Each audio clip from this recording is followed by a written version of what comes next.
حکومت نے Saint chairman اور ڈپٹی چیئرمین کے الیکشن کے بعد اپوزیشن کو انتخابی اصلاحات پر مذاکرات کی دعوت دی ہے۔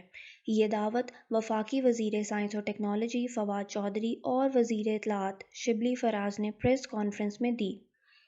فواد چودھری کا کہنا تھا، اگر اپوزیشن حکومت کے مینڈیٹ کو تسلیم کرے تو ہم بات چیت کے لیے تیار ہیں، لیکن ان کے مقدمات پر بات نہیں ہو سکتی۔ اپوزیشن لانگ مارچ منسوخ کر دے کیونکہ یہ میثاق جمہوریت کی خلاف ورزی ہے۔ دوسری طرف مسلم لیگ نون کے سیکرٹری جنرل احسن اقبال نے مشروط طور پر مذاکرات کی دعوت قبول کرنے کا عندیہ دے دیا ہے۔ انہوں نے کہا، اگلے انتخابات کو شفاف بنانے کے لیے اصلاحات ضروری ہیں، جس کے لیے کوئی سنجیدہ کوشش کی گئی تو اپوزیشن ضرور اس پر غور کرے گی۔ اپوزیشن اور حکومت کے درمیان بڑھتی ہوئی کشیدگی اور محاذ رائے کے ماحول میں عملی طور پر یہ بیل منڈے چڑھتی نظر آتی ہے، اگرچہ اسپیکر قومی اسمبلی اسد قیصر نے بھی انتخابی اصلاحات کو وقت کی ضرورت قرار دیا ہے، لیکن تاحال حکومت کے مجموعی رویے کی بنا پر ایسا ہوتا نظر نہیں آتا، کیونکہ وہ بالخصوص مسلم لیگ نون پر کچھ زیادہ ہی مہربان ہے۔ نیب نے مریم نواز کی لاہور ہائی کورٹ میں نومبر 2019 میں ہونے والی ضمانت منسوخ کرنے کی درخواست دی ہے، جسے قبول کر کے عدالت عدلیہ نے 7 اپریل کو باقاعدہ سماعت کی تاریخ مقرر کر دی ہے۔ یہ سوال جائز طور پر نہ صرف اپوزیشن بلکہ عدلیہ کی طرف سے پوچھا گیا کہ اس کی ٹائمنگ اب کیوں؟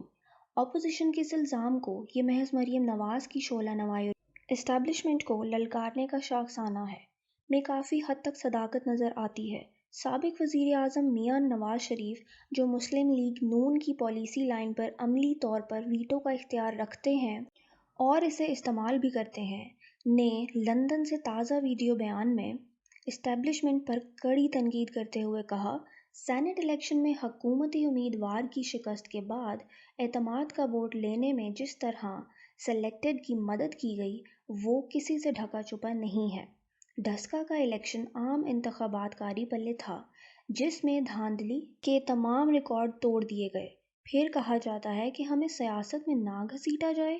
انہوں نے مزید کہا، پاکستان کے سیاسی نظام اور اخلاقیات کو روندتے ہوئے پہلے کراچی میں 4 دیواری کا تقدس پامال کیا اور مریم نواز کے کمرے کا دروازہ توڑا گیا۔ اب انہیں دھمکیاں دی جا رہی ہیں کہ اگر وہ باز نہ آئیں تو انہیں سمیش کر دیا جائے گا۔ نواز شریف نے کہا کہ وہ تنبیہ کرنا چاہتے ہیں کہ اگر کوئی مذموم حرکت کی تو انہیں بہت جلد حساب دینا پڑے گا۔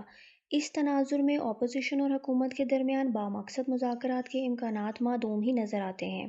دوسری طرف پی ڈی ایم میں شامل جماعتوں، بالخصوص مسلم لیگ نون، مولانا فضل الرحمان کی فرمائش پر پی ڈی ایم استعفوں کی تائید کر چکی ہے، لیکن پیپلز پارٹی کے تحفظات ہیں۔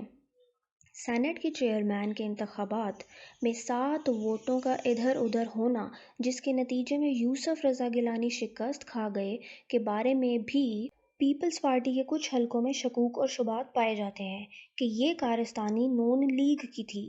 تاہم بلاول بھٹو نے اس الزام کی پرزور تردید کی ہے، لیکن پس پردہ اختلافات ہونے کا اندازہ طلال چودھری کے اس بیان سے بھی لگایا جا سکتا ہے، جس میں انہوں نے بلاول بھٹو پر طنز کی کہ بلاول صاحب نیوٹرل کا مزہ آیا۔ جس نے یوسف رضا گیلانی کو سینیٹر منتخب کروا کر سیاسی بصیرت کا ثبوت دیا، اس نے درست اندازہ لگایا تھا کہ مشیر خزانہ ڈاکٹر حفیظ شیخ ٹیکنوکریٹ ہونے کے ناطے کمزور امیدوار ثابت ہوں گے۔ استعفوں اور لانگ مارچ کا اگلا مرحلہ، جسے 26 مارچ تک مؤخر کیا گیا، ایک مشکل مرحلہ ہوگا۔ سینٹ کا حلقہ انتخاب محدود ہونے کا دونوں سیاسی قوتوں نے اپنے تئیں فائدہ اٹھایا، لیکن ایک ایسی حکومت جس کی تمام تر کوتاہیوں کے باوجود کاٹھی اس لحاظ سے مضبوط ہو کہ تیسرا امپائر اس کے خلاف انگلی اٹھانے کو تیار نہ ہو، اسے ایسی ٹینشن کے ذریعے نکالنا کوئی آسان کام نہیں ہوگا۔ حکومتی ترجمان ڈاکٹر شہباز گل، جو اپوزیشن کے خلاف عامیانہ طرز کے جملے کسنے میں خاصے مشہور ہیں، ان پر لاہور ہائی کورٹ کے احاطے میں انڈے برسانے اور سیاہی پھینکنے کا واقعہ افسوسناک ہے۔ یقیناً یہ پی ٹی آئی کے کھلاڑیوں کی مسلم لیگ کے رہنماؤں احسن اقبال اور مصدق ملک کے ساتھ ہاتھا پائی اور سابق وزیر اطلاعات مریم اورنگزیب کے ساتھ بدتمیزی کا جوابی حملہ لگتا ہے۔ اس قسم کے واقعات انتہائی خطرناک ہیں۔ اپوزیشن کو چاہیے کہ وہ حکومت کے خلاف جدوجہد کو پرامن رکھے، اور تحریک انصاف کی طرف سے بدتمیزی کی جائے تو اسے درگزر کیا جائے، نہ کہ اینٹ کا جواب پتھر سے دیا جائے۔ جہاں تک انتخابی اصلاحات پر مذاکرات کا تعلق ہے، مریم نواز نے لاہور ہائی کورٹ میں اپنے پیشی کے بعد میڈیا سے گفتگو میں مذاکرات کے امکان کو رد کرتے ہوئے لانگ مارچ اور استعفوں کے آپشنز کا اعادہ کیا۔ اس کے باوجود اگر حکومت مذاکرات کے حوالے سے واقعی سنجیدہ آفر کر رہی ہے تو اپوزیشن کو اس پر از سر نو غور کر لینا چاہیے۔